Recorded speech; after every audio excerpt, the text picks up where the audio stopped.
오늘은 이제 우리가 수행을 이제 시작하다 보면은 아무래도 이제 수행자의 삶이라는 것과 이 세속의 삶은 좀 살아가는 방식이 좀 다르겠죠, 그죠? 똑같은 방식이 아니기 때문에 아무래도 이제 수행을 시작하고 또 뭐 스님들 같은 경우는 출가를 하고 하면은 아무래도 이제 자기가 세속에서 살아오던 그 삶의 방식을 바꿔야 될 것들이 많아지게 됩니다. 그래서 이제 그런 데서 그것이 바뀌어 나갈 때 이제 어찌 보면 자기 자신의 모습을 이렇게 보기 시작을 하고 이제 뭐 결국은 이제 사람이 외모는 크게 이제 뭐 우리가 바뀌는 게 아니기 때문에 뭐 물론 뭐 성형을 하면 바뀌긴 하겠죠. 그렇지만 이제 대부분은 외모의 기본 틀은 잘 바뀌는 게 아니지만 우리 마음 이제 수행을 통해서 마음이 이제 바뀌는 과정을 거치는데 이 과정에서도 아무래도 이제 우리가 평생 동안 그 뭐 수행을 만나기 전에 해오던 그 삶의 방식이 이렇게 굳어진 것이 있기 때문에 특히 그런 것들이 이제 아무래도 처음부터 모든 사람이 번뇌가 없는 상태가 아니기 때문에 그런 이제 번뇌를 통해서 굳어진 것들이 이제 깨지는 과정이 필연적으로 따르게 됩니다. 그 마음에서 그런 이제 어떤 마음의 구조나 이런 게 이제 바뀌는 과정이 있을 수밖에 없는데 그러는 과정에서 오는 뭐 두려움 또 저항감 이런 것들이 사실은 이제 수행하는데 많은 장애가 되고 또 그것 때문에 이제 수행하다 굉장히 힘들어지고 또 수행을 멈추게 되는 경우도 간혹 있는데요. 그래서 오늘은 그런 이제 우리가 수행하다 보면 필연적으로 따르는 이제 자기 자신을 깨 나가는 그런 것들에 대해서 이것이 단순히 이제 뭐 어떤 부정적인 것들이 아니라 오히려 이것이 실제로 이제 수행에서 굉장히 중요한 부분이고 자신이 깨지는 걸 두려워해서는 사실 수행하기가 힘듭니다. 그래서 자신이 이렇게 변화되어 가면서 자기가 원래 기존에 쌓아있던 것들이 이렇게 변해가는 또는 무너지는 그런 것들을 좀 즐기는 좀 기쁜 마음으로 받아들이고 이거 이제 그 상황을 받아들이는 마음 자세의 변화를 이야기하는 거거든요. 그래서 그 부분에 대해서 한번 좀 설명을 드리도록 하겠습니다. 아무래도 이제 일단은 사실 뭐 대부분의 사람들이 이제 아직은 아란이 아니고 번뇌가 여전히 남아 있는 상태이기 때문에 보통 우리가 이제 세속에서 살아갈 때 여러분이 뭐 우리 욕계의 기본은 사실 욕망을 추구하는 게 욕계의 기본 어떤 삶의 패턴이거든요. 그러니까 내가 원하는 어떤 그 어떤 상태, 원하는 뭐 직업이라든가 뭐 배우자라든가 돈이라든가 이런 여러 가지 이제 자기가 원하는 것이 있는데 그거를 많이 얻고 많이 실현하는 거 그거를 이제 수행에 되게 이제 중요한 부분으로 수행이 아니라 삶에 되게 중요한 부분이고 그런 걸 많이 실현한 거를 이제 행복이고 그런 사람을 성공했다 하고 행복하다 하고 이렇게 이제 보는 걸로 익숙해 있죠.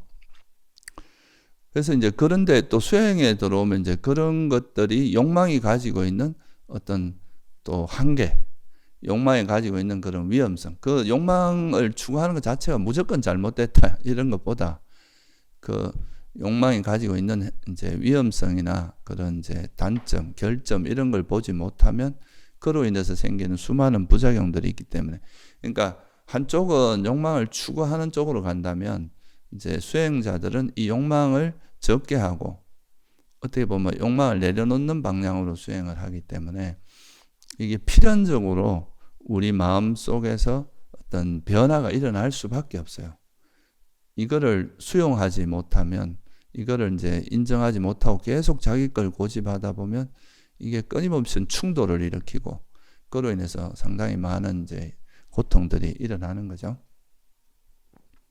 그래서 이제 그런 부분에서 우리가 어떤 자세로 이런 걸 대해야 되는가 하는 거를 조금 자세히 한번 살펴볼게요.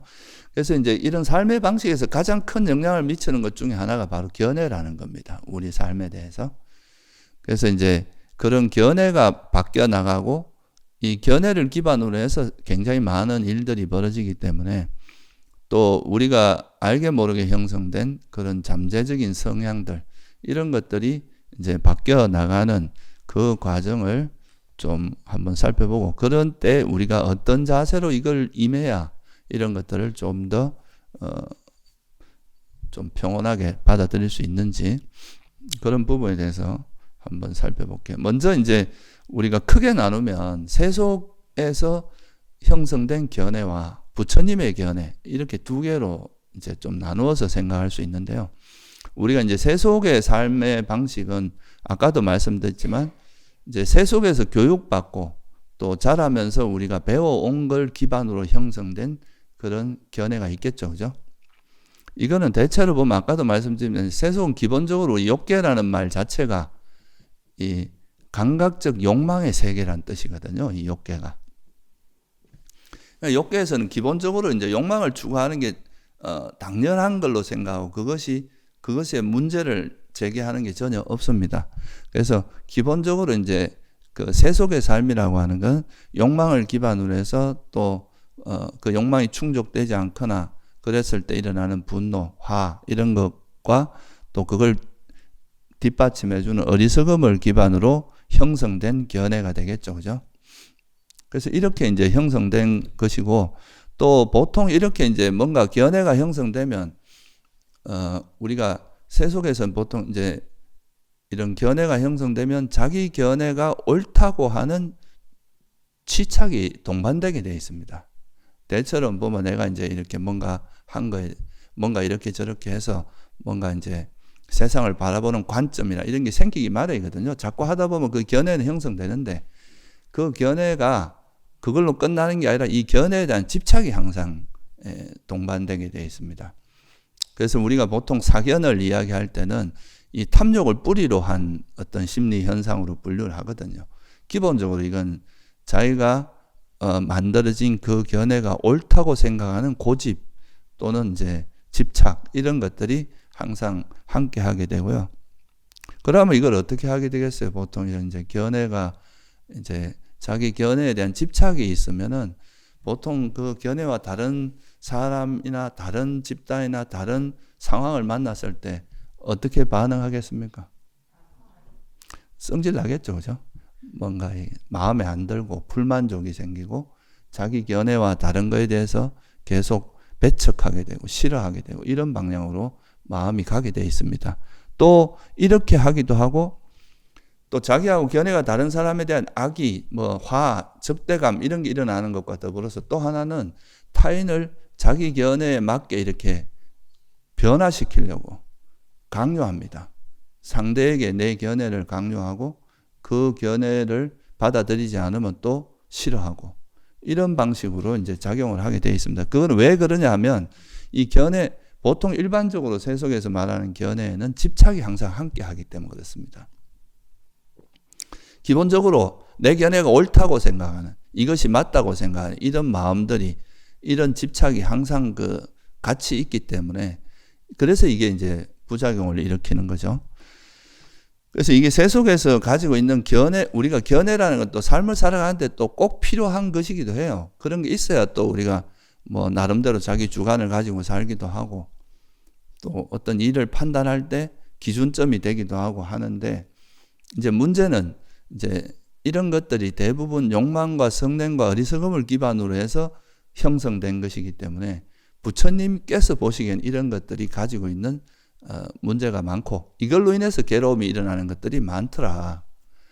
그러니까 이게 이제 어떻게 보면 괴로움의 큰 이제 씨앗이 되더라. 괴로움의 원인이 된다는 것을 발견하신 거죠. 그래서 부처님께서는 이제 이런 걸 보니까 이 세상에 있는 것들이 이 세상에서 우리가 이제 왜 괴로움이 일어나는가를 보니까 이 세상에 있는 건 다 이제 형성되어 있는데 이런 거 우리 견해도 사실 형성되어 있는 거거든요. 여러분들이 만약에 태어날 때부터 기독교 집안에 태어났으면 기독교로 자연스럽게 갈 가능성이 많아요. 또 태어날 때부터 아예 이제 불교 집안에 태어나면 또 불자가 될 가능성이 높고 아예 어릴 때부터 여러분들이 진짜 이래 성자들이 사는 세상에 태어나서 욕망이라는 것이 의미가 없고 이렇게 어릴 때부터 교육을 받았다면 처음부터 그런 게 옳은 거라고 생각했을 거예요. 그죠? 그러니까 우리는 결국은 이제 우리가 만나는 인연과 조건 속에서 만들어진 그것이 이제 우리 삶의 그 뭐랄까 경향성이라든가 성격이라든가 견해 이런 걸 형성하게 되는 거죠. 그래서 이거를 이제 그래서 견해도 형성된 거라고 이야기하는 겁니다. 부처님께서는. 그래서 부처님께서 보니까 이제 이런 견해 자체도 다 어떤 조건에서 형성된 거고, 그렇다면은 이제 우리가 이 세상에 있는 모든 것들은 다 부처님께서 보시기에는 다 조건에서 형성된 거기 때문에 이런 것들에 너무 과도하게 집착하거나 주장하거나 그거를 너무 이렇게 과몰입하거나 이런 것들은 여러 가지로 문제점을 많이 일으킨다. 왜냐하면 이 세상에 있는 모든 건 다 내 것이라 할 것도 없고 언제 변할지 모르는 그 형성되어 있고 불안정한 그런 어떤 상태라는 걸 보신 거죠. 그래서 부처님께서 이제 말씀하신 바른 견해라고 하는 이제 이런 세속의 견해가 있고, 근데 이 세속의 견해는 욕망과 성냄과 어리석음을 기반으로 했으니까 우리 마음이 어찌 보면 삐뚤어지게 하고 꼬이게 하고 매듭지어지게 하고 이런 형태로 작용을 한다는 그 삐뚤어진 정도에 따라서 뭐 좀 덜 삐뚤어진 사람은 우리가 이제 좀 그나마 좀 인격자고 좀 괜찮은 사람이지만 아주 삐뚤어진 그런 견해를 가진 사람들은 또 다른 사람에게도 굉장히 큰 해악을 끼치기도 하거든요.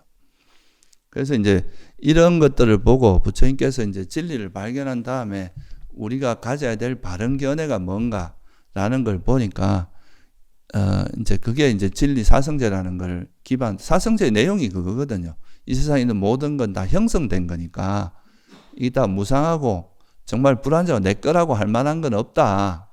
그렇기 때문에 여기에 대해서 집착하고 화내고 싫어하고 또 이거를 모르는 어리석음 이런 것들 때문에 괴로움이 일어난다고 이제 보신 거니까 결국은 이제 여기서 우리가 알 수 있는 거는 탐욕이나 성냄, 어리석음이 없는 마음으로 이제 만들어진 그런 견해, 그런 것들이 없는 배제된 상태에서 있는 그대로 세상을 이해함으로써 나온 견해, 이거를 우리가 바른 견해라고 이야기하는 거고, 그 바른 견해의 내용이 이제 사성제로 부처님께서 정리를 하신 겁니다. 근데 사견은 이런 바른 견해도 우리가 이제 뭐 수행이 깊어지다 보면 이게 옳다고 확신을 가질 수는 있거든요. 그죠? 그렇잖아요. 우리가 사견에 대해, 자기가 가진 견해에 대해서 그거를 고집하는 거하고 이 부처님께서 말씀하신 바른 견해에 대한 확신을 가지는 거의 차이가 뭘까요? 아까 말했듯이 이 사견이라고 하는 거는 자기가 이미 욕망이나 이제 어리석음, 탐진치를 기반으로 해서 형성된 견해이기 때문에 여기에 대한 뭐가 따른다 그랬습니까? 집착이 따릅니다. 집착이 함께하기 때문에 타인에게 자기 견해를 강요하거나 또는 그 견해와 다른 사람이나 다른 상황을 봤을 때 화를 내게 돼 있어요. 이 사견의 특징이 그렇습니다. 근데 이 바른 견해에 대한 확신, 이거는 우리가 빨리어는 삿다라고 하거든요. 삿다라는 거는 이제 뭐 굳이 번역을 하자면 우리나라에서 뭐 신심으로 많이 번역을 하는데 또 어떤 면에서 보면 확신이라는 의미입니다.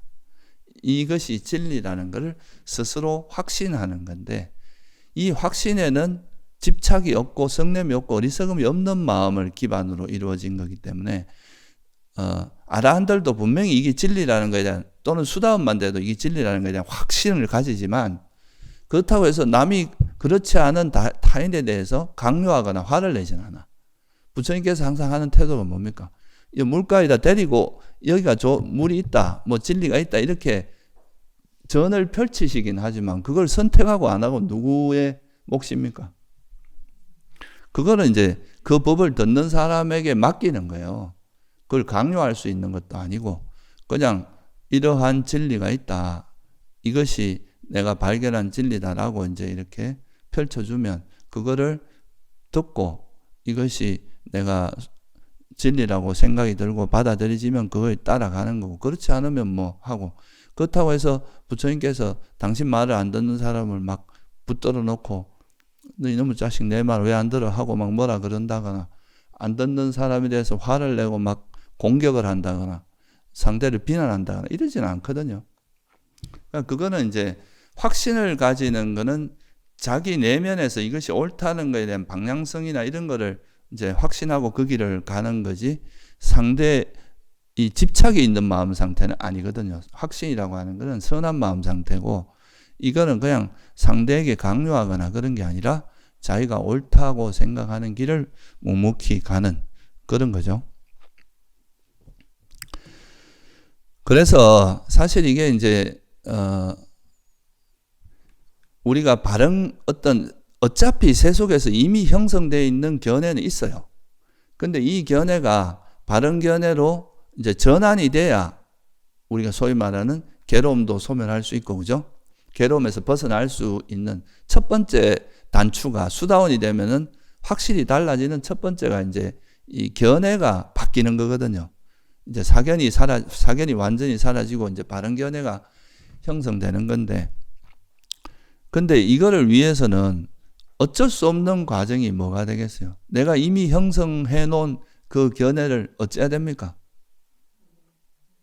그러니까 부숴야 되는 거예요. 이미 형성되어 있는 자기 견해가 바른 견해에 따라서 이렇게 비교를 해보면 내가 어디가 잘못된 걸 알고 그거를 내려놓고 그걸 정확히 인지한 다음에 그걸 내려놓고 버리는, 이게 바로 이제 세속적으로만 건물이 이래 지어져 있는데 건물이 이게 잘못 지어진 거면 부수고 새롭게 지어야 될 거 아니에요. 그죠? 그러니까 그 과정이 어떻게 보면 수행자의 과정입니다. 수행을 하는 과정이에요.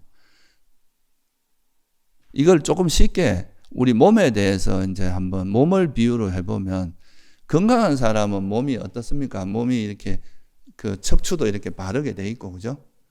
그 어떤 뭐 척추의 골반부터 해서 척추가 딱 바르고 거기에 맞게 근육이 딱 형성되어 있기 때문에 항상 이렇게 바른 자세와 바르게 이래 돼 있으면 이게 건강에 굉장히 큰 도움이 되겠죠.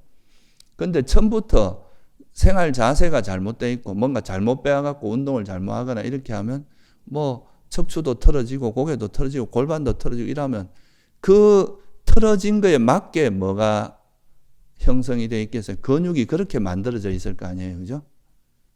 우리가 이렇게 고개가 삐뚤어지면 이걸 또 지탱하기 위해서 이쪽 근육이 발달하고 또 그러면 또 척추가 약간 틀어지고 이게 계속 이렇게 연쇄작용을 일으키거든요.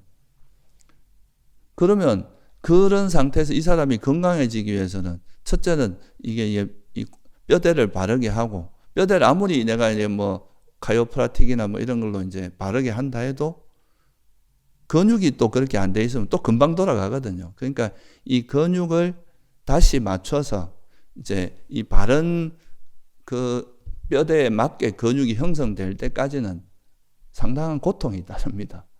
운동도 많이 해야 되고 또 이게 막 굳어있는 잘못되어 있는 근육을 풀어주고 하는 과정에서 상당히 힘든 것들이 따라올 거 아니에요. 그죠?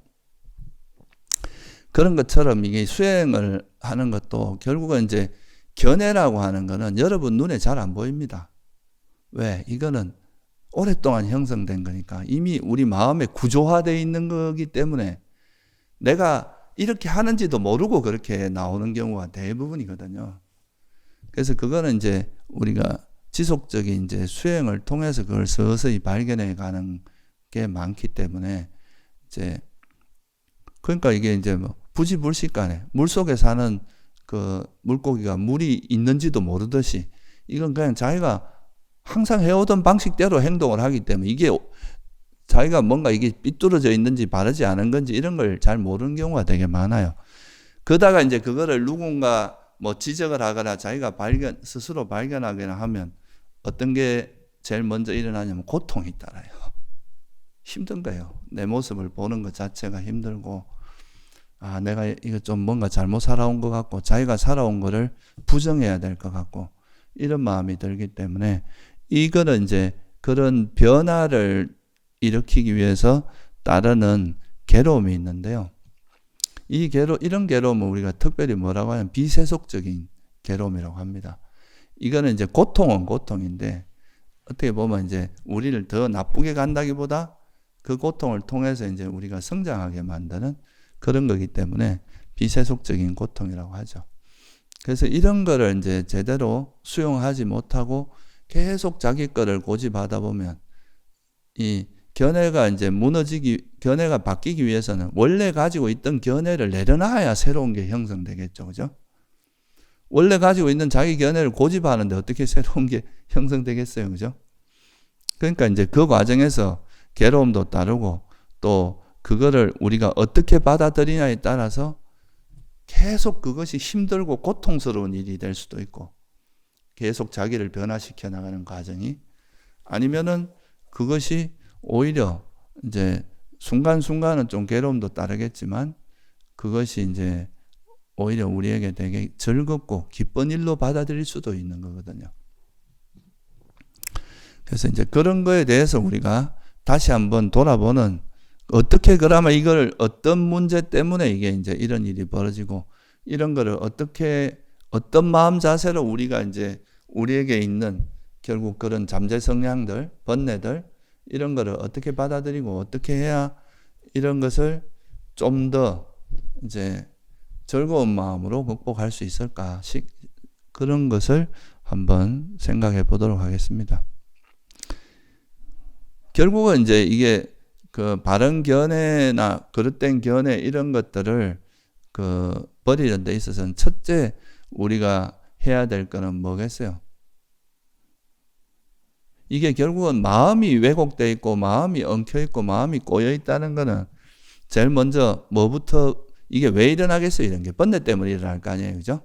번뇌가 있으니까 이런 왜곡이 일어날 거 아닙니까? 그렇다면은 제일 먼저 우리가 해야 될 게 자기 마음에서 어떤 일이 일어나고 있는지 어떻게 자기 마음이 움직이고 있는지에 대한 뭐가 필요하겠어요? 알아차림이 꼭 동반돼야 됩니다. 우리는 계속 대상으로 향해져 있기 때문에 마음이 이 대상만 봐갖고는 이걸 변화시킬 수가 없어요. 절대로. 그러니까 이 대상을 보고 있는 자기 마음 상태에 대한 통찰이 반드시 있어야 되거든요. 그래서 그 알아차림이라는 게 필요한데 근데 왜 사람들이 이 알아차림이 잘 안 될 뻔한 이야기잖아요. 그죠? 근데도 실제로 자기를 아는 것이 왜 이렇게 힘들고 잘 안 되는지 이걸 한번 살펴보면은 이게 왜 안 되겠어요? 왜 이게 뻔히 그냥 자기를 조금만 객관화해서 보면 보이는데 이게 잘 안 보이는 이유가 뭐냐 하면은 첫째는 아까도 말씀드렸지만 우리가 살아오면서 형성된 내 생각, 내 견해, 내 어떤 경향성, 성격 이런 걸 뭐라고 생각합니까 사람들이? 예? 남이라고 생각합니까? 이게 내 모습이고 이게 내 삶이고 이게 내가 지금까지 살아온 내 삶의 흔적이고 이게 나라고 생각하잖아요. 그죠? 그러니까 이거를 인정하는 게 되게 어려운 거예요. 자기가 살아온 내 삶을 부정하는 것 같기도 하고 이걸 나라고 생각하니까 이걸 나라고 생각하는 이게 전형적인 뭐라 그랬습니까? 이게 유신견입니다. 유신견이라고 하는 거는 다른 게 아니라 우리가 이제 살아가면서 우리가 경험하는 것 중에서 이거는 내가 생각한 거야. 내 생각이야. 내가 만들었어. 이건 내가 지은 거야. 내 감정이야. 내 몸이야 하고 이제 내가 살아가면서 경험한 것 중에 하나. 이 경험한 것들을 다 우리가 뭐라고 부처님께서는 이 경험한 것들을 통틀어서 뭐라고 했느냐 하면 오온이라고 그러신 거예요. 이게 다섯 무덕이라고 하는데 이 오온을 경험하는데 그 경험한 것 중에 어느 부분을 이걸 나와 동일시 이게 나라고 딱 고정된 내 모습이라고 계속 생각하는 이걸 뭐라고 하는 거예요? 이게 유신견입니다. 이걸 나라고 생각할 수 있고 이 뒤에서 이걸 조종하는 걸 나라고 생각할 수도 있고 어쨌든 이거를 나라고 생각하는 이 마음 상태가 우리가 알게 모르게 벌써 우리 마음에는 이미 잠재되어 있는 거예요. 이게 잠재 성향, 이걸 잠재 성향이라고 하는 거죠. 잠재 성향이라는 거는 영어로 말하면 underlying tendency로 번역하거든요. 여러분들이 그 마음의 밑바탕이 계속 따라가면서 우리를 경향성 같은 거요. 평소에 그러니까 이제 내가 마음을 쓰는 그 경향성이 드러나는 건데 그거의 속에 이미 우리가 지금 가지고 있는 내 몸이라든가 생각, 느낌, 마음 이런 것들 전부 나라고 생각하는 이런 유신견이 엄청나게 뿌리 깊게 우리에겐 박혀 있거든요. 그러니까 특히나 이 번뇌도 이걸 나라고 생각하니까 나한테 안 좋은 모습에 대해서 남에게 이렇게 뭔가 인정하고 인정하는 이거 되게 부끄럽기도 하고 창피하기도 하고 싫기도 하고 이것이 내가 다른 사람들의 약점이 되면 어떡하나 뭐 이렇게 생각하기도 하고 이런 식으로 자기 자신을 이제 나는 항상 좋은 모습만 가지고 싶고 이런 게 있다 보니까 그런 욕망이 또 이런 원치 않는 번뇌 같은 모습을 봤을 때 그거에 대해서 저항하고 싫어하고 이렇게 된다는 거예요. 이걸 나라고 생각하니까 이거에 대한 집착이 일어나고 그로 인해서 이게 내가 사랑스럽고 좋은 대상에 대해서는 집착이 일어나겠죠. 좋은 모습은 집착하고 그죠? 내가 막 좀 이렇게 나한테 있는 장점이나 이런 거를 막 드러내서 자랑하려고 하고 내가 나한테 있는 그런 내가 원치 않는 모습 그런 거는 싫어하고 부정하고 외면하려고 하고 회피하려고 하는 이런 식으로 이제 작용을 하게 이걸 싫어하기 때문에 회피하는 방향으로 가게 돼요. 회피할 땐 보통 어떤 식으로 회피하느냐 하면 대상 탓을 합니다. 나는 문제가 없는데 바깥에 뭐가 문제다. 저 사람이 문제고 이 집단이 문제고 상황이 문제고 뭐 이런 식으로 그걸 자기 문제로 돌리기보다는 대상에게 돌리는 식으로 마음이 작동하게 되거든요. 아니면 내가 이렇게 화내는 건 당연해. 뭔가 이게 문제가 많으니까 이렇게 하면서 자기 화에 대해서 뭘 해요? 정당화를 합니다. 이렇게 되면 절대 바뀌기 힘들어요. 이거는 왜냐하면 계속 자기를 있는 그대로 보지 못하고 계속 자기 마음을 보기 싫은 안 보고 싶은 이런 마음을 자꾸 왜곡해가지고 어떤 다른 타인의 탓, 대상의 탓이라든가 아니면 이걸 자꾸 뭔가를 좋은 걸로 포장을 해버리거든요. 이렇게 되면 자기를 정확히 보기가 힘든 거죠. 이런 거에 다 밑뿌리에는 뭐가 있느냐 하면 자기가 생각하는 그 견해, 이것이 사실 유신견이고, 유신견이라는 걸 모르는 거, 이게 이제 이걸 나라고 생각하는 여기서부터 시작이 되거든요. 이게 이제 내 것이라 생각하니까 좋은 거는 막 자랑하고 이렇게 잘난 체하고 이 자만으로 이어지고 원치 않는 내가 보지 않고 싶은 모습은 이제 거부하고 외면하고 그러면서 자기가 가지고 있는 이런 번뇌가 이건 정당하다. 뭔가 문제가 바깥의 문제지 내 문제라고 보지 않고 그런 식으로 작용을 하게 됩니다. 그래서 이게 사실 잘 안 보이는 거예요. 마음 상태가. 계속 이거를 그러니까 실제 우리가 이제 진화되어 오면서 내가 제일 잘하는 것 중에 하나가 합리화라고 합니다. 이게 실제 심리학적으로 실험을 해보면 우리 뇌는 이미 결정을 내려놓고 자기 결정을 합리화하는 쪽으로 작용한다 그래요. 보통은 우린 그렇게 생각 안 하잖아요. 여러 정보가 있고 그 정보를 가지고 이제 합리적으로 이렇게 분석을 한 다음에 판단한다. 이렇게 생각하기 쉽잖아요. 그런데 일반적으로는 안 그렇다는 거죠. 일단은 결정해놓고 그 결정을 이제 합리화하는 쪽으로.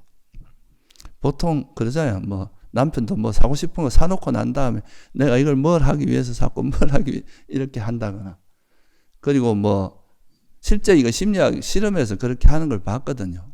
이제 커피 2잔을 똑같은 커피예요. 근데 하나는 2,000원을 붙여놓고 하나는 4,000원을 붙여놔요.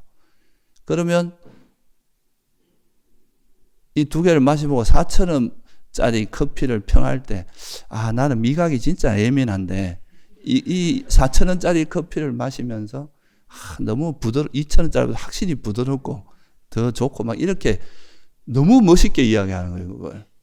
그러니까 이거는 정말 마치 진짜 그런 것처럼 이야기해요. 우리가 실제 마음이 이미 그렇게 이제 그런 정보가 2,000원, 4,000원이라는 것이 이게 좋다는 이미 정보가 들어가 버리면 우리 마음은 그렇게 작용을 한다는 거죠. 이걸 합리화하기 위해서. 그런 것처럼 사실은 우리가 우리 마음을 냉정하게 있는 그대로 보지 못하는 것이 굉장히 많습니다. 이거를 보는 게 사실은 수행에서 굉장히 어려운 일 중에 하나예요. 그래서 왜 우리가 여러분한테 삼매를 닦으라 하겠습니까? 이 삼매를 닦으면 그래도 이제 우리 마음에 이제 그런 욕망이나 성냄이 일시적으로는 가라앉게 되잖아요. 그러면 좀 더 마음이 이렇게 쉬어진 상태에서 볼 때는 좀 더 객관화해서 볼 수 있는 가능성이 높아지는 거죠. 왜냐하면 그게 이제 내가 욕망이나 화가 작용할 때는 그 욕망이 기반이 되면 주로 그거에서 내가 원하는 부분만 보려고 하고, 화가 날 때는 그거의 단점, 결점을 찾으려고 하거든요. 속성 자체가 그렇거든요. 그런데 이 두 가지가 없으면 그래도 있는 그대로 볼 수 있는 조건이 되겠죠. 그죠? 그래서 이게 이제 이런 것들이 우리 마음을 왜곡시키는 또는 이제 잘 못 보게 하는 가장 큰 요인들입니다. 일단 유신견이 작용을 하게 되고, 그 유신견을 기반으로 해서 이제 뭐 욕망이나 성냄 이런 것들이 작용하게 되면 계속 그거를 이제 정당함으로 포장. 지난번에 제가 한번 법회 때 그런 이야기를 한 게 있을 거예요. 이게 선으로 포장한 불선이 굉장히 많거든요. 우리 마음에는. 뭔가를 할 때 자기 거를 합리화하기 위해서 솔직하게 인정하는 게 아니라 뭔가 다른 이유를 자꾸 갖다 붙이갖고 자기 번뇌를 합리화하고 있는 그대로 그걸 보지 않는 거. 이게 이제 수행을 발전하지 못하게 하고 자꾸 멈추게 하는 가장 큰 요인입니다. 그러면 어떻게 해야 되겠어요? 이걸 버리기 위해, 이런 걸 안 하기 위해서는. 첫째, 여러분들 일단은 우리한테 일어난 이 마음 상태를 내 것이라고 보면 되겠습니까? 안 되겠습니까? 이걸 내 것으로 보거나 나의 것이라 하거나 나라고 보거나 이게 나의 소유라고 보거나 이렇게 보면은 이걸 나라고 동일시하는 순간 이게 벌써 여기에는 욕망이나 화가 작동하기 때문에 이걸 있는 그대로 보기가 어렵다 이거예요. 그래서 첫째는 이제 우리에게 일어나는 오온은 다 형성된 것이라는 거죠. 조건에서 형성된 거니까 여기에 너무 과도한 의미를 부여해서는 안 돼. 지금 현재 이 모습일 뿐인 거예요. 그죠? 부처님께서도 과거에 전생담 같은 데 보면 돈 때문에 자기 막 형제를 때려서 죽이고 이런 과거 전생 이야기도 나오거든요.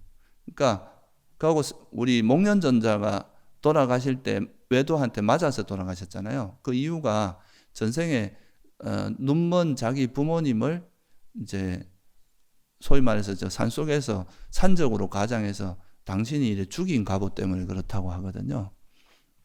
그러니까 눈먼 부모가 이제 어떤 결혼을 했는데 그 와이프가 이제 그 사람들이 맨날 똥에 뭘 하고 막 이렇게 계속 이제 그 음해를 해서 그래서 결국은 자기 부모를 버리는데 그냥 버리는 게 아니라 자기가 산적으로 가장해서 그 부모님을 죽인 그런 갑오 때문에 아란이 된 그 생에도 그런 갑오를 받았다고 이야기를 하거든요. 그러니까 이 말은 뭘 의미하냐면 우리가 아란이 된 존재들도 과거에는 바보 같았을 때가 있었다는 거예요. 정말 어리석고 번뇌가 많고 이럴 때도 있었고 그런 거를 스스로 반성하고 잘못하고 그거를 이제 극복하기 위해서 노력해서 이제 아란이 된 거지. 처음부터 아란인 사람이 없다 이거예요. 왜? 처음부터 아란이면 안 태어났겠죠. 그죠? 여러분 태어난 자체가 벌써 전생에 아란은 아니었다는 걸 반증하는 게 저도 그렇고 다 똑같은 거죠.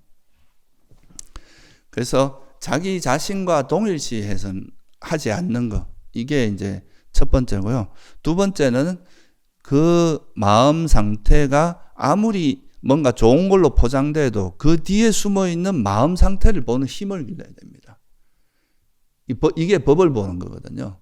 그러니까 우리가 똑같은 일을 자꾸 경험하다 보면 나도 모르게 내 마음을 이렇게 포장하고 있구나. 이런 거를 이걸 내 것이라 생각하지는 않는데 뭔가 좋은 걸로 포장하고 있구나 하는 거 이런 거를 이제 경험이 쌓이다 보면 그런 걸 정확히 보게 되거든요. 그래서 이제 자기 일어나는 그 마음 상태의 껍데기에 쏙지 않고 그것의 실상을 보는 연습을 굉장히 많이 해야 됩니다. 그래서 이걸 대념청에 보면 어떻게 나오냐면 우리가 몸에서 몸을 관찰하면 머문다. 느낌에서 느낌을, 마음에서 마음을, 법에서 법을 이렇게 하잖아요. 그냥 마음을 관찰하면 머문다. 느낌을 관찰하면 머문다. 이렇게 말해도 되는데 굳이 왜 두 번을 반복했냐 이거예요. 우리가 몸에서 들은 내가 예를 들어서 이렇게 손을 이렇게 움직이고 밥을 먹고 이런 거는 세속적인 의미에서 보면 내가 밥을 먹고 움직이고 걸어가고 이렇게 보지만 이거를 또 다른 이거의 실상을 보면은 내가 걸어가는 게 아니라 이건 뭐예요? 그냥 움직임이 있는 거죠. 어찌 보면 그게 이제 풍대가 있는 거고. 그러니까 그것이 겉으로 드러나는 그 현상에 속지 않고 그 현상을 실제 모습, 그거는 물질이라든가 또는 땅의 요소라든가 또는 바람의 요소라든가 이렇게 보는 힘을 기르는 거거든요. 이건 결국 뭐냐면 우리 그 몸이나 마음은 되게 화려하게 우리를 현혹시키거든요. 그것이.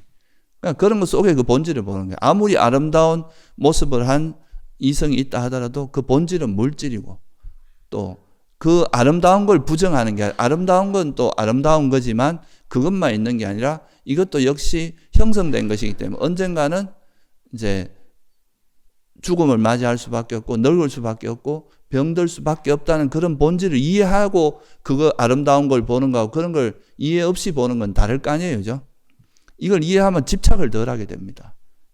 그래서 이제 그런 식으로 껍데기에 쏙지 말고 그 현상의 실상을 보는 연습을 많이 해야 되는데 이게 이제 소위 말하는 법을 본다고 이야기하는 거예요. 그러니까 그거는 여러분들이 이제 여러분한테 일어나는 그런 몸과 마음의 현상을 많이 알아차리면서 특히 이제 우리 몸이야 뭐 좀 더 이해하기가 좀 더 쉬운데 마음은 아까도 말했지만 끊임없이 이걸 나와 동일시하면서 왜곡하고 정당화하고 포장하는 기술이 워낙 뛰어나기 때문에 이거를 이제 그런 거를 배제하고 정말 있는 그대로 이게 아무리 내가 좋은 말로 포장해도 이 말의 본질은 내 마음의 화 때문에 일어나는 거구나. 이렇게 볼 수 있어야 되고 또 내가 남에게 뭔가 막 이렇게 내 의견을 강요하고 막 이런 것도 내 의견이 옳다고 생각하는 그 집착, 내 견해에 대한 집착을 기반으로 일어나는 거구나. 정말 내가 집착이 없다면 남에게 강요하지 않고 상대에게 상대가 다른 말하는데 화내지 않고 그냥 내가 할 수 있는 말을 하고 그걸로 끝날 수 있는 거잖아요. 그죠? 아까 말했던 확신이 그냥 이제 바른 견해를 갖춘 사람들은 자기 견해에 대한 집착을 하지 않기 때문에 그냥 이렇게 알려줄 뿐이지 그거에 대해서는 상대의 몫으로 넘긴다는 거죠. 그래서 이제 그렇게 하는 것이 중요하고 또 하나는 이게 사실 자기가 자기를 보기가 굉장히 어렵거든요. 그러면 다른 사람이 자기를 보는 거는 이제 지혜로운 사람의 조언이나 충고를 좀 귀담아 들을 필요가 있어요.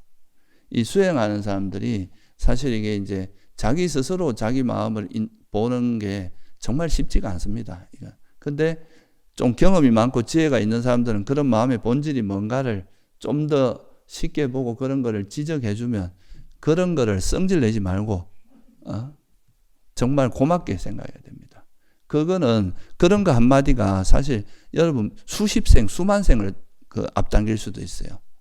그 정도로 이게 자기가 그런 자기 번뇌를 발견하는 거는 굉장히 큰 의미가 있거든요. 그래서 법구경에도 보면 이런 말이 나와요. 마치 보물을 알려주는 사람처럼. 이거 우리 더 달력에도 나오는 말입니다.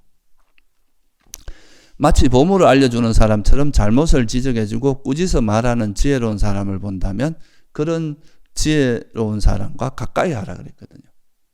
오히려 자기 허물을 지적해주는 사람이 정말 고마운 사람.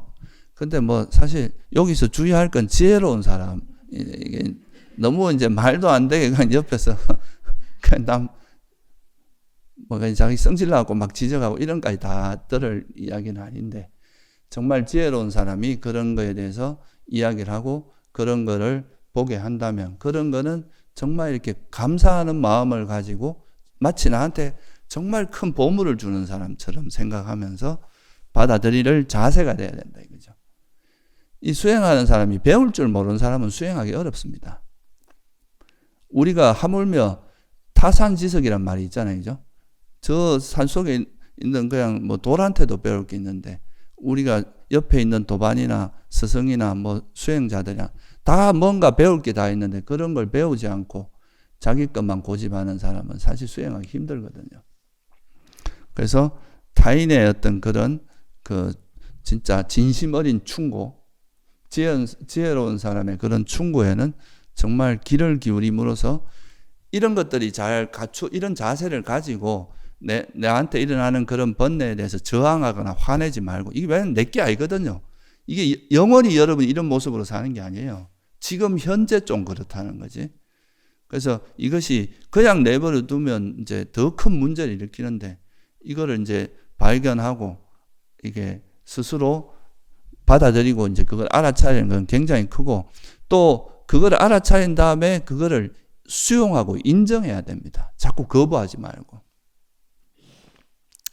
이걸 내 것이 아니라고 생각하면 그냥 우리가 다른 사람이 예를 들어서 화를 내거나 이러면 저 화내네 이렇게 단순하게 접근할 수 있잖아요. 그죠? 내 것이 아니면 타인으로 우리가 무아를 다른 말로 타인으로 봐라 이런 말도 하거든요.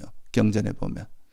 그러니까 이게 내 것이 아니고 남의 거라고 생각하면 별 감정 없이 볼 수 있잖아요. 그죠? 그런 것처럼 우리 마음에서 일어나는 그런 번뇌도 그냥 이거는 그냥 뭐 조건에서 현재 내 모습일 뿐이다. 이건 변해가는 여러 모습 중에 현재 내 모습이니까 이건 내가 노력하면 얼마든지 바꿀 수 있다는 거. 그거를 이제 이해하고 이걸 내 것으로 보지 않고 유신견을 가지지 않고 이걸 이제 이렇게 알아차리고 이것의 실상을 포장하지 않은 있는 그대로의 모습, 그죠? 그거를 알아차린 다음에는 그거를 인정하는 게 되게 중요합니다. 보통 그런 이야기 하는 수행자도 많이 봤거든요. 뭐 이야기하면 그래 그 말은 맞는 것 같다. 이건 머리로 받아들이는 거지 실제로 자기 마음으로 수용하는 게 아니에요. 정말로 이제 이거를 자기 문제라고 인식을 하면 그것이 내가 마치 발등에 불이 떨어지는 것처럼 이거를 받아들이고 이걸 어떻게 하면 버릴 수 있을지 그 버리는 방향으로 움직이게 돼 있거든요. 근데 이게 수용이 되지 않으면 계속 저항하는 거죠. 말은 이제 받아들인다고 하지만 계속 뭔가 이유를 갖다 대면서 저항하고 안 받아들이고 이렇게 될 수 있습니다. 그래서 이제 첫째는 알아차려야 되고 그 알아차리는 것을 인정할 수 있어야 돼요. 거부하거나 저항하지 말고. 이 저항하는 마음이 뭐겠어요? 화입니다. 싫은 거예요. 이걸 보기 싫은 거야. 인정하면 내가 낮아지는 것 같고 남이 나를 우습게 볼 것 같고 이건 또 뭐가 작용하는 거겠어요? 이 자만이거든요. 이런 자만이 있기 때문에 남한테 나의 부족한 걸 보이기 싫어하고 이렇게 되는 건데 그래서 그거를 이제 인정하는 것이 굉장히 중요하다. 그거 계속 부정하면 누구한테 손해입니까? 예? 뭐 계속 부정하면서 내 잘났다 우쭐해봐야 결국 그거는 자기 번뇌만 자꾸 키우는 거고 그러면 결국은 누구한테 손해겠어요? 자기 자신한테만 손해입니다. 남들은 그냥 욕하고 말아요. 근데 본인은 자꾸 그런 문제가 쌓이면서 그 계속 같은 문제가 반복되고 개선의 여지가 없어지잖아요. 오히려 더 자기 문제가 더 키워질 수 있거든요. 그러니까 이제 그런 것들은 인정하고 그걸 이제 정말 내가 이런 문제가 있고 이 문제라기보다 이런 번뇌가 있구나. 나한테 이런 자만이 있고 이런 사견이 있고 이런 어리석음이 있다는 이제 그거를 이해하게 되면 그러면 이제 여기서 이거를 버리는 방법을 찾게 돼 있어요. 어떻게 하면 버릴 건지. 그거를 이제 그래서 이게 알아차리고 인정하는 것까지가 이게 이해가 돼야 자기 그 문제에 대한 이해가 돼야 그거에 대한 정확한 이해. 그러니까 우리가 몸이 아플 때도 그 병명이 나와야 그 정확한 치료가 되잖아요. 그죠? 마찬가지로 자기 번뇌의 정체가 정확히 뭐라는 거를 두리뭉실하게 하지 말고 구체적으로 자기가 정확히 알아야 됩니다. 문제가 뭔지. 자만이라면 그 자만의 내용이 뭔지. 집착이라면 그 집착의 내용이 뭔지. 이거를 명확히 알아야 거기서부터 이제 그거의 해결책이 나오는 거죠. 그죠? 그러면 이제 그걸 어떻게 하면 버리는지. 아까 말씀드렸듯이 내가 이거를 나라고 거머쥐면서 내 생각이 정말 옳다고 거머쥐는 이것만이 옳다고 보는 그런 만약에 집착, 이게 이제 견해에 대한 집착이죠. 그런 게 있다면 이게 충분히 내 견해도 형성된 거기 때문에 내 관점에서 내가 경험한 선에서 이야기한 거니까 이것도 잘못될 수 있다. 잘못될 수 있는 여지는 항상 가지고 있거든요. 그러면 이거 여지가 있는 사람은 아까 말씀드렸듯이 다른 사람이 좀 더 지혜로운 말을 들으면 이걸 바꿀 수 있는 개선의 여지가 있는데 내 말은 확실하다 이렇게 생각하면 절대 안 듣거든요. 그거는. 그래서 이제 그런 거를 이해하면 이거 내 견해조차도 형성된 거구나. 그래서 이걸 내 것이라 할 만한 것도 없구나. 이게 이제 무상고 무아에 대한 통찰이, 특히 무아에 대한 통찰이 되면 이제 그 내가 가지고 있는 견해에 대한 집착, 조건에 대한 이해, 정말 조건에서 형성된 것일 뿐이라는 거, 이런 게 되면 이제 그 내려놓을 수 있고, 그거를 놓고 이제 이렇게 이제 내가 가지고 있는 문제를 정확히 인지하게 되면 그 다음에는 그거를 어떻게 버려야 되고 어떻게 하면 버릴 수 있는지 그 방법도 나오겠죠. 그죠?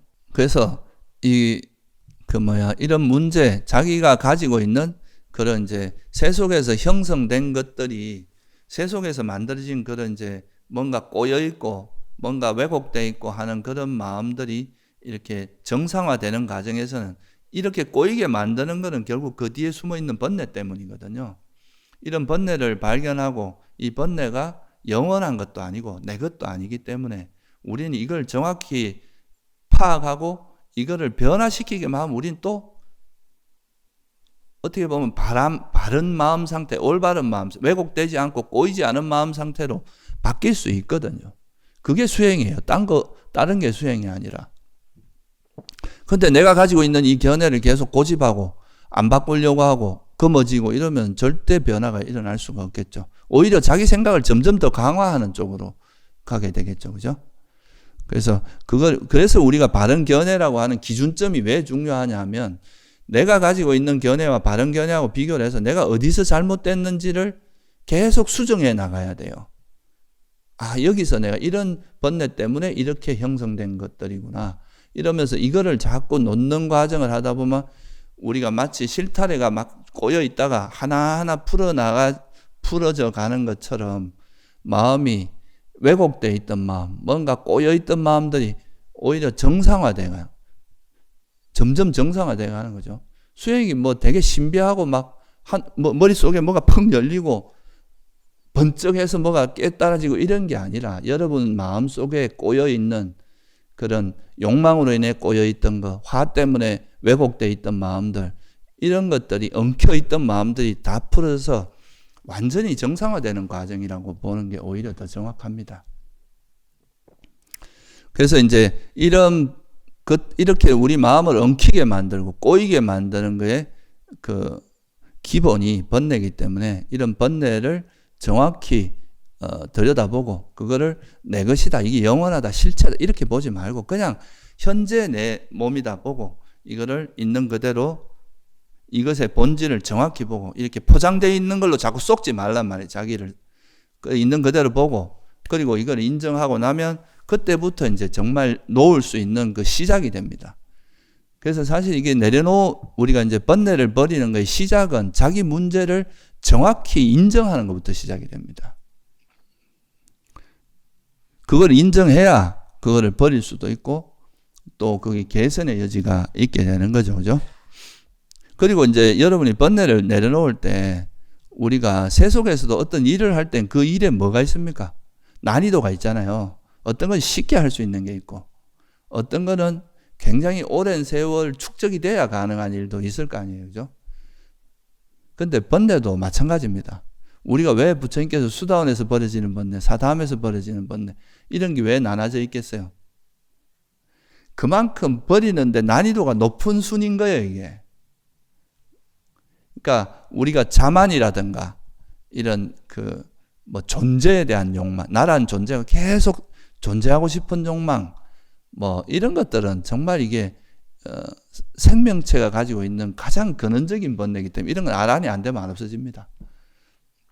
물론 이제 아란이 돼서 완전히 소멸한다는 이야기지 어느 정도 수행을 하면 그게 점점 빗발해서 우리에게 고통을 주는 강도는 점점 줄어드는 건 확실한 건데 완전히 소멸하는 건 시간이 걸리거든요.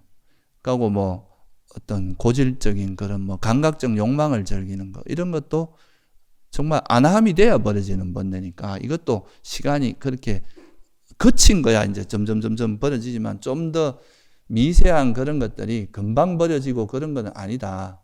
그래서 이런 이제 번뇌를 대할 때도 고질적인 번뇌일수록 어떻다고 봐야 된다 그랬습니까? 좀 더 긴 호흡으로. 이게 너무 이렇게 빨리 없애려고 하면 그것도 또 우리가 스트레스를 받는 요인이 되고 이걸로 인해서 이제 수행하는 게 힘들어지고 이래요. 그러니까 우리가 쉽게 고칠 수 있는 것도 있지만 이거를 빨리 어떤 결과를 추구하기보다 이런 것들이 하나하나 이렇게 변해가면서 내 삶의 질이 점점 좋아지고 있는 여기에 포커스를 맞추는 게 좋아요. 우리는 보통 보면은 수행하면서 다 번뇌가 없어지고 정말 막 항상 평온하고 막 행복하고 이런 것만 너무 기대를 하는데 그런 거는 사실 약간은 환상입니다. 금방 그래 되는 게 아니에요. 그렇지만 여러분들이 지금 뭔가 되게 괴로움이 불러일으키는 문제들을 하나하나 해결해 나가면서 그게 또 사라지고 하면서 오는 그런 조금씩 좋아지고 그걸 해결하는 방법에 대한 이해도 쌓이고 이런 것들이 사실은 중요한 거거든요. 내 몸에 아픈 데가 많은데 처음에 이거 하나 여기 고름을 짜서 치료를 하니까 요건 좀 여기에 오는 고통, 좀 거친 고통은 좀 사라지면 그걸로 인해서 또 좀 삶의 질이 더 높아지고 또 다른 거 문제를 하나 해결하면 또 나아지고 그러면서 이제 점점 이래 좋아지는 그런 거를 생각을 해야지 이거 한꺼번에 모든 게 다 없어지고 이런 거는 그렇게 될 수가 없습니다, 수행이. 이것도 아까도 말씀드린 번뇌도 이제 우리가 얼마나 오랜 세월 쌓아왔느냐, 그 쌓아온 그 세월에 따라서 버려지는 것도 조금 차이가 있을 거 아니에요, 그죠? 고질적으로 쌓아온 건 좀 더 오래 갈 것이고, 그래서 이런 것들에 대해서 이제 좀 이해를 하면은 그런 이제 번뇌를 내려놓을 때도 조금 더 여유 있게 접근할 수 있고요. 그래서 이 번뇌가 사라지는 것 자체가 우리 삶이 점점 이렇게 깨져 나간다고 할까요? 우리가 원래 쌓아있던 우리 마음의 구조가 하나 둘 깨져가면서 뭔가 문제가 있는 요소들이 하나 둘 이렇게 버려져 가는 그 과정인데 그렇기 때문에 이런 자기 번뇌가 일어나서 그 번뇌를 극복하고 깨지는 그 과정 자체를 어떻게 봐야 되겠어요? 즐겁게 봐야 됩니다. 그거를 너무 이제 막 괴롭고 힘들고 이런 일로 보는 게 아니라 여러분이 한번 생각을 해보세요. 여러분들이 그 가지고 있던 그 번뇌가 내가 스스로 발견하지 못하고 그대로 있었으면 그게 뭐 우리가 멀리 내다보면 세세생생 여러분을 괴롭혔을 거고 그걸로 인해서 끊임없이 이제 윤회로부터 벗어날 수 없는 그런 번뇌가 사실은 우리가 잠재되어 있고 그런 것들을 발견하지 못하면 끊임없이 문제를 일으키고 마치 여러분 그렇잖아요. 암을 조기에 발견하면 어떻게 됩니까? 우리가 그 암이 이제 문제가 안 되고 그래도 생명을 잃을 정도까지는 안 되지만 그거를 방치하고 내버려 두고 이러다 보면 그게 나중에는 우리 목숨을 앗아갈 수도 있는 거잖아요. 그런 것처럼 우리 마음에도 이게 사실 이런 번뇌가 우리 마음을 병들게 하고 그게 이제 결국은 괴로움이 일어나게 하고 뭐 더 멀리 보면 계속 윤회하게 만드는 그런 요인이니까 이거를 내가 하나하나 발견하면서 그거를 이렇게 버려나가는 깨어나가는 그 자체가 이건 진짜 너무 의미 있는 일이고 즐거운 일이고 유익한 일이다. 이렇게 발견해야지. 아이고 이놈은 해도 번뇌가 나오네 하고 이제 실망하고 이럴 일이 아니라 이걸 그래도 내가 버려지는 만큼 내가 괴로움의 소멸의 길에 가까워지고 있다고 생각을 해야 되거든요. 그래야 우리가 마음이 좀 덜 힘들어요. 이걸 자꾸 부정적으로 안 좋은 것만 자꾸 생각할 게 아니라 여러분이 몸이 되게 아프다가도 이렇게 점점 약을 먹어가면서 조금씩 차도가 있으면서 이렇게 좋아지는 그 과정을 느끼면 언젠간 내가 이 괴로움에서 벗어날 수 있겠구나 하고 그런 거에 대한 이제 좀 더 희망도 생기고 이렇듯이 우리가 이제 처음에는 이 번뇌가 버려지는 좀 거친 번뇌일수록 버려질 때 이건 막 고통도 많이 따르고 힘든 것도 있는데 가면 갈수록 이 번뇌가 버려지면서 깨지면서 오는 고통도 줄어듭니다. 나중에는 이게 오히려 힘이 안 들고 그런 이제 자기 스스로 그런 번뇌를 발견하고 하는 그 자체가 즐거운 일이 되고 이제 그걸로 인해서 또 이 번뇌가 그냥 단순히 번뇌가 아니라 이 번뇌를 버리는 과정에서 이걸 극복하는 과정에서 뭐가 생기겠어요? 여러분 이제 이게 마음에 대처하는 지혜가 생깁니다. 우리가 세속에서도 그렇잖아요. 어떤 일을 하다 실수하고 이러다 보면 이렇게 하면 문제가 되는구나 하고 그 노하우가 자꾸 축적이 되잖아요. 그죠? 그런 것처럼 우리 마음에서도 그런 번뇌를 버려나가는 이 과정에서 사실은 이 번뇌를 어떻게 내가 다루어야 되고 그걸 어떻게 극복해야 되고 이런 지혜가 거기서 개발되는 이게 실전적인 지혜거든요. 이거는 머리로 아는 게 아니고 자기가 직접 자기한테 일어나는 번뇌를 놓아본 경험이 있잖아요. 그래서 실제 수행이 깊어진 사람이 번뇌에 대해서 모를 수가 없어요. 왜냐하면 자기 번뇌하고 번뇌는 어차피 극복을 해야 없어지는 거잖아요. 그죠? 알아차리고 놓아야 이게 없어지는 건데 그냥 뭐 이렇게 한다고 해서 그냥 뭐 집중만 하거나 뭐 이런다고 없어지는 게 아니거든요. 이거는. 그러니까 이거는 이제 결국은 자기가 번뇌를 내려놓는 방법을 통달하지 않고서 이 깨달음에 이를 수는 없잖아요. 그래서 우리가 깨달음을 다른 말로 뭐라고 합니까? 누진통 들어봤어요? 예? 누진통. 그러니까 번뇌, 누자는 번뇌를 뜻하는 거거든요. 그 중국의 아사와라고 하는 이게 이제 흘러나오다는 뜻이에요. 원어 뜻이. 그러니까 이거는 깨달음을 아란이 되기 전까지는 흘러나오는 마음 상태다 이 말이라고 이해하시면 돼요. 우리 마음에서 계속 흘러나와요. 그러니까 이 번뇌를 완전히 소멸하는 신통이라는 의미예요. 그러니까 모든 아라한이 반드시 있는 신통이 누진통입니다. 그러니까 이 번뇌를 버리는 힘이 그런 지혜가 없는 사람이 아라한이 될 수가 없다는 이야기거든요. 그러니까 이거는 이제 오히려 이런 깨지는 과정을 통해서 내가 번뇌를 극복하고 버리는 지혜의 힘이 생기는 거기 때문에 이게 결코 이제 나쁜 일이 아니라 우리에게 굉장히 유익한 일이다. 번뇌도 줄어들고. 그러니까 번뇌를 깨나가는 과정에서 유익한 업들이 많이 쌓이고 이걸 통해서 우리가 괴로움의 소멸도 가까이 가고 또 이 번뇌를 깨나가는 과정에서 또 번뇌를 극복하고 버리는 이 지혜도 실전적인 지혜가 생기는 거죠. 그러니까 우리 마음에 대한 이해가 깊어진다는 거예요. 마음이 어떻게 작동하는지. 그러니까 이제 이런 지혜의 힘이 신통의 수준까지 가면 번뇌를 완전히 제압할 수 있는 그게 누진통이다 이거예요. 그래서 이런 이제 수행할 때 이런 자기가 깨지는 걸 두려워하는 사람은 수행하기 어렵다. 오히려 자기의 어떤 그런 안 좋은 모습들 그런 걸 솔직하게 인정하고 계속 깨나가는 그런 노력을 해야 진짜로 수행자가 될 수 있고 그렇게 되면 그런 과정에서 이제 아까 말씀드렸던 지혜도 생기고 또 이게 어떻게 보면 이제 번뇌를 소멸할 수 있는 그 토대가 되는 거다. 이렇게 말할 수 있습니다. 그래서 이런 거를 해나가는 데 있어서 가장 중요한 기반이 되는 것은 우리가 경험하는 모든 오온은 그냥 조건에서 형성된 것이기 때문에 이걸 내 것이라 할 것도 없고 그냥 계속 변해나가는 모습일 뿐이다.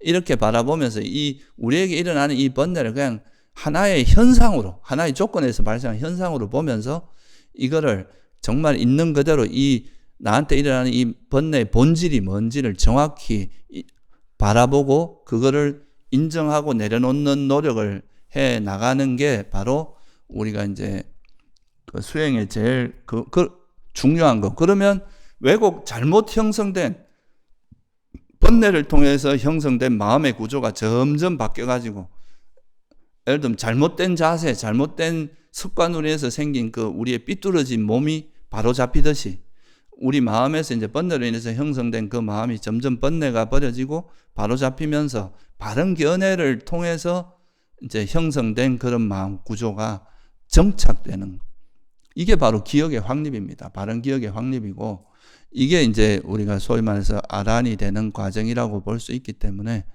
그래서 그런 우리에게 일어나는 그런 번뇌를 이게 말은 번뇌라고 하지만 실제로 여러분이 경험하기에는 자기가 자꾸 깨져나가는 과정입니다. 내가 가지고 있는 그런 어떤 오랜 세월 쌓아온 그런 것들이 막 깨져나가는 과정인데 그런 것들을 이제 절겨라. 이걸 자꾸 저항하고 이걸 거부하고 이러지 말고 자기가 깨진다는 것은 그만큼 바른 견해 또는 괴로움의 소멸에 더 가까이 가는 거다라는 걸 이해하면서 그렇게 수행을 하시면 이제 수행하는 것이 조금 덜 힘들지 않을까 싶고요. 그래서 이 깨지는 수행에서 이제 자기를 깨는 이런 과정을 두려워하지 말고 오히려 이게 우리에게 굉장히 유익하고 의미 있는 일이라고 생각하고 좀 즐기는 방향으로 그렇게 수행을 좀 하시기 바랍니다. 네, 오늘 여기서 마치겠습니다.